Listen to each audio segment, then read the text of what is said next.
So in this very quick tutorial, we can discuss how you can crop the videos on the Davinci Resolve software. So all you need to do is just simply open the Davinci Resolve software and import the clips to the timeline that you want to apply on this edit workspace.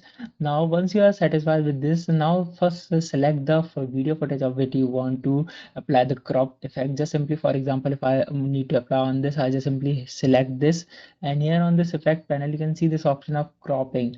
Just simply enable this and expand this by just clicking over there. Now you can see the option of crop left, crop right, crop top or the bottom.